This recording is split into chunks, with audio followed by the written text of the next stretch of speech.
చిరు వ్యాపారం చేసుకుంటూ జీవనం సాగిస్తున్న ఒక కుటుంబంపై దుండగులు దాడి చేశారు.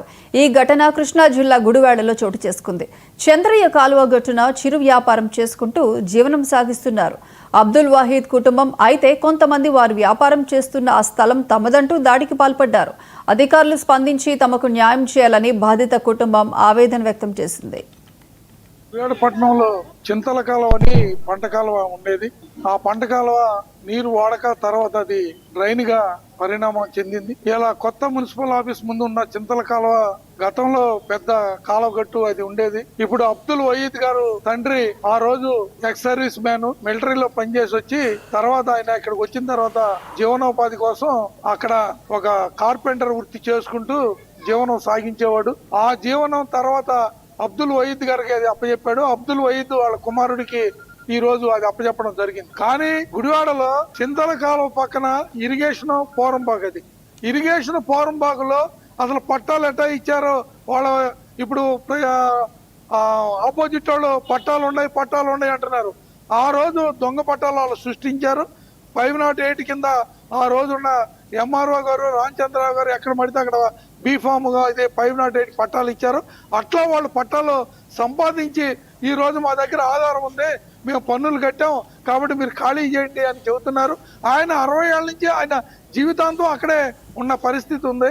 అబ్దుల్ వాహిద్ గారు తండ్రి అబ్దుల్ సమీద్ గారు ఆయన మిలిటరీలో చేసి వచ్చిన తర్వాత ఈ చింతల కాలువగట్టు ముగ్గు బజార్ లో ఆయన చిన్న పాక వేసుకుని అక్కడ జీవనం సాగిస్తున్నారు.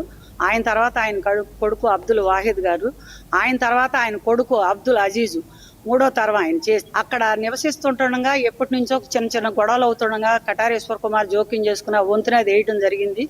ఆ వంతున వేసిన తర్వాత కొంతకాలం గొడవలు లేవు. మళ్ళీ ఒక సామాజిక వర్గం, ఒక బలమైన సామాజిక వర్గం గుంపుగా కూడుకొని ఈ స్థలం మాది మీరు వెళ్ళిపోవాలి, ఈ స్థలం మాది మీరు వెళ్ళిపోవాలని ఎప్పటి నుంచో ఒత్తిడి తెస్తున్నాడు. పాపం ఆయనకి 2 సార్లు పక్షవాతం వచ్చింది.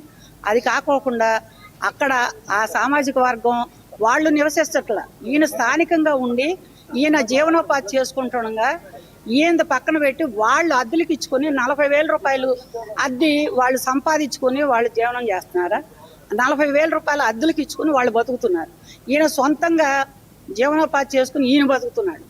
అది అధికారులు కూడా ఆ దృష్టి గమనించి ఆ ఫ్యామిలీకి న్యాయం చేయమని మేము అందరం అడుగుతున్నాం. అబ్దుల్ వాహిద్ గారు నాకు తెలిసి, నేను ఇక్కడే పుట్టా, నాకైతే 60 వచ్చినాయి. నేను వచ్చేటప్పటికే ఆయన ఇక్కడ జీవిస్తున్నాడు. సామాన్య మానవుడు 60 ఏళ్ళుగా కాలగొడ్లో పీడబ్ల్యూ మీద ఉంటే దౌర్జన్యంగా పాక పీకే అధికారం ఎవరికి ఉంది?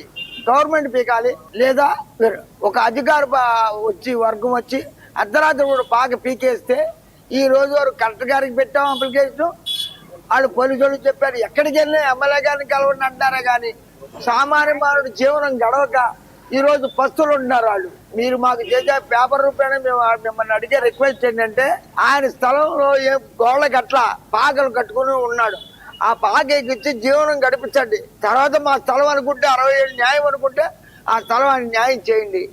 ఇది మీ ప్రభుత్వం